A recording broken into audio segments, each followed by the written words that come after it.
રાજકોટના નાગરિકોની સુરક્ષા, સુવિધા અને વિકાસ માટે જવાબદાર મહાનગરપાલિકાનું તંત્ર પોતાની ફરજ બજાવવામાં સદંતર નિષ્ફળ.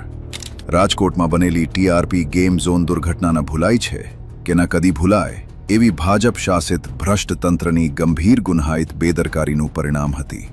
જો સમયસર કડક કાર્યવાહી અને નિયમોનું પાલન થયું હોત તો આ દુર્ઘટના ટાળી શકાઈ હોત. રાજકોટમાં ભાજપના મોટાભાગના કોર્પોરેટરો સામે ભ્રષ્ટાચારના ગંભીર આરોપો છે, છતાં આજ દિન સુધી કોઈની પણ સામે કાર્યવાહી કરવામાં નથી આવી. એ જ સાબિત કરે છે કે ભાજપ અને ભ્રષ્ટાચાર એકબીજાના પર્યાયી છે. રાજકોટ મ્યુનિસિપલ કોર્પોરેશનના મેયર જ ગેરકાયદેસર દબાણ કરીને બેઠા છે, પણ એમની સામે કોઈ કાર્યવાહી નહીં. વિચાર કરી જુઓ કે જો એમની જગ્યાએ સામાન્ય નાગરિક હોય તો બુલડોઝર ફરી વળ્યું હોત કે નહીં. રોડ રસ્તાની વાત કરીએ તો રાજકોટમાં રસ્તા ઓછા અને ખાડા વધારે છે. વગર વરસાદે પણ રાજકોટના રસ્તા ધોવાયેલા અને તૂટેલા રહે છે.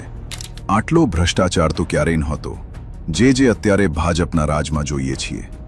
સ્વચ્છતા અભિયાનની વાતો વચ્ચે રાજકોટમાં ગંદકીના ઢગલા જ ભાજપની નિષ્ફળતા બતાવે છે. પ્રજાને દોષ આપતા પહેલા તંત્ર ખુદ આ બાબતે કેટલું જાગૃત અને સક્રિય છે એ સવાલ થવો જોઈએ. ભાજપ શાસિત મહાનગરપાલિકામાં જાઓ એટલે નાનામાં નાનું કામ પણ કમિશન વગર નહીં થાય. ઝીરો ટોલરન્સની વાતો કરતી ભાજપ જ ઇતિહાસમાં સૌથી ભ્રષ્ટ શાસન કરનારી સાબિત થઈ છે. રાજકોટમાં ભાજપના મોટા ભ્રષ્ટાચાર જોઈએ તો ટીપટપ વાનના કોન્ટ્રાક્ટમાં 1100 કરોડનો ભ્રષ્ટાચાર, સ્ટેન્ડિંગ કમિટીના બંગલાનું ગેરકાયદેસર બાંધકામ, સરકારી જગ્યા પર ગેરકાયદેસર રીતે મેયરનો બંગલો, સિટી બસના વીવટમાં ભ્રષ્ટાચાર, પાણી અને ડ્રેનેજ પ્રોજેક્ટમાં ખાયકી અને કટકી, કોર્પોરેશનના ટેન્ડરમાં ગેરરીતિ, ટીઆરપી કાંડ પછી પણ ફાયર સેફટી પરવાનગીના ખુલ્લા વેપાર.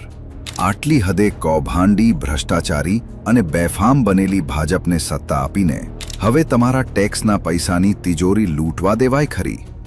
રાજકોટના શાણા અને સમજદાર લોકો જવાબ આપે.